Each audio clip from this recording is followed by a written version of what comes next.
Baiklah, pada video kali ini saya akan men-share kepada teman-teman PowerPoint Bahasa Indonesia untuk kelas 11 bab 4 Kurikulum Merdeka, yang mana materi ini saya ambil dari buku Cerdas Cergas Berbahasa dan Bersastra Indonesia dari Kementerian Kebudayaan Republik Indonesia. Untuk teman-teman yang ingin mendownload filenya silakan, link ada di deskripsi, dan untuk passwordnya saya sertakan di dalam video. Baiklah, kita mulai materi pada video kali ini.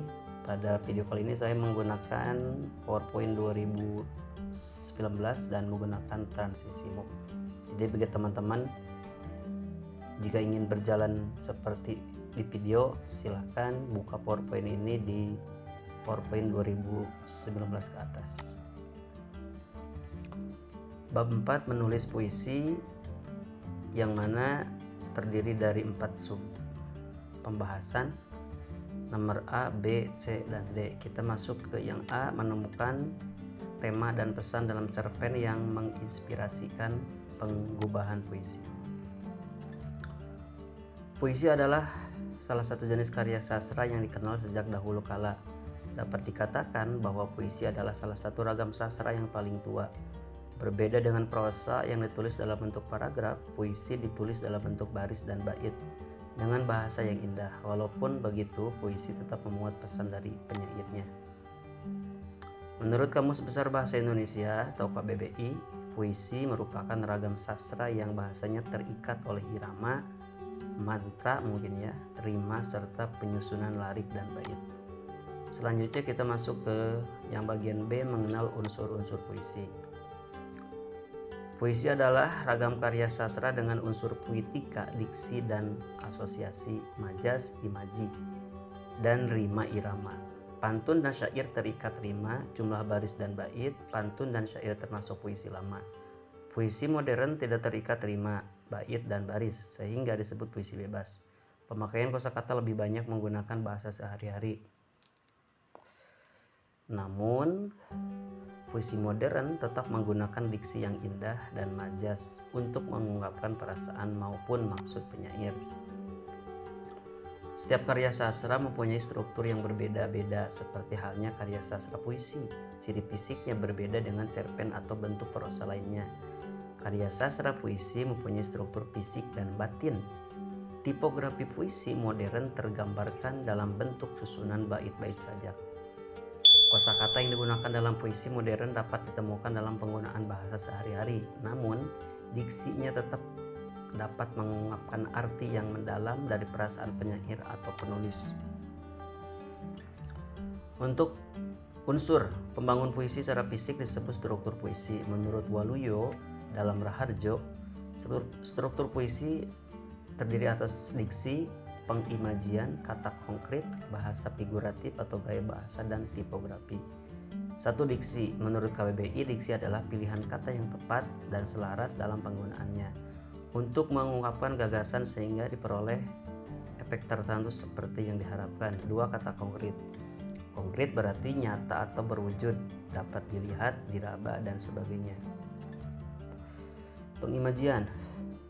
Pengimajian pada puisi tergantung pada pilihan kata konkret dan cara merangkainya. Penghayatan makna kata dalam baris-baris puisi dilakukan melalui penglihatan, pendengaran, dan perasaan. Secara berurutan disebut imaji visual, imaji auditif, dan imaji taktil. Nomor 4, bahasa figuratif atau gaya bahasa. Penggunaan gaya bahasa pada puisi adalah untuk menambah pengimajian.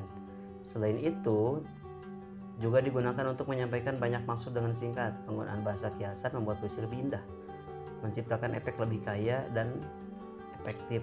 Perlambangan membantu penyair memperjelas makna. Yang nomor 5 adalah tipografi. Tipografi menunjukkan susunan puisi yang membedakannya dengan karya sastra lainnya, yakni prosa maupun drama. Itulah unsur fisik membangun puisi. Selanjutnya, memahami makna yang ingin disampaikan penulis dapat dilakukan dengan menganalisis struk batin. Tadi fisik, sekarang batin. Yakni struk batin itu ada tema, perasaan penyair, nada, dan pesan. Tema. Menurut Raharjo, tema merupakan gagasan pokok yang dikemukakan penyair. Gagasan pokok ini menjadi dasar digubahnya sebuah puisi. Nomor 2, perasaan penyair. Masih menurut Taharjo, perasaan berkaitan suasana perasaan penyair yang diekspresikan melalui puisi. Sikap penyair terhadap suatu gagasan utama atau pokok permasalahan yang dituangkan ke dalam puisi diharapkan dapat dihayati pembaca. Nomor 3, nada dan suasana. Menurut Gustina, nada adalah sikap penyair terhadap penikmat karyanya. Puisi dapat mempunyai nada-nada semangat atau nada sedih atau nada-nada lain sesuai dengan perasaan penyair. Dari sikap penyair tersebut tercipta suasana puisi. Sedangkan suasana adalah efek yang ditimbulkan pada perasaan pembaca atau penikmat puisi. Nomor 4, pesan. Menurut Gustina, pesan atau amanat merupakan kesan yang ditangkap penikmat puisi setelah membacanya. Selanjutnya kita masuk kepada menulis puisi berdasarkan cerpen. Sebuah puisi digubah dari tema yang dikembangkan dari gagasan pokok penyair. Beberapa tema puisi yakni tema ketuhanan, tema kemanusiaan, tema patriotisme, tema kedaulatan rakyat, dan tema keadilan sosial. Puisi yang sudah ditulis oleh penulis puisi akan dipelajari dan dipahami oleh kelompok penyaji puisi. Kemudian kelompok penyaji akan menyelaraskan nada puisi tersebut dengan alat musik yang dipilih. Dalam penyajiannya, musikalisasi puisi dibagi menjadi tiga bentuk. Pertama adalah musikalisasi puisi awal, yaitu pembacaan puisi dengan iringan alat-alat musik. Bentuk kedua adalah musikalisasi puisi terapan, yakni mengubah puisi menjadi lagu dan dinyanyikan dengan iringan musik. Bentuk ketiga adalah musikalisasi puisi campuran, yakni penggabungan musikalisasi puisi awal dengan terapan. Dalam hal ini, puisi dapat dibacakan maupun dinyanyikan. Selanjutnya, mengubah suatu karya sastra menjadi bentuk karya sastra lainnya disebut transformasi. Dalam melakukan transformasi karya sastra, dalam hal ini cerpen menjadi puisi yang diubah adalah struktur dari karya sastra. Maksud dan tujuan penulis dalam karya tersebut tidak diubah.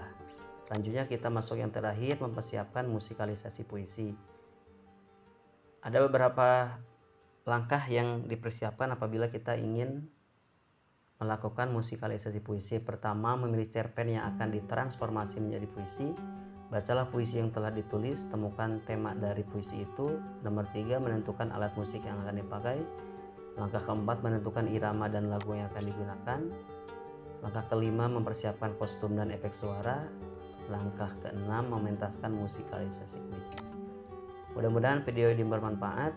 Terima kasih.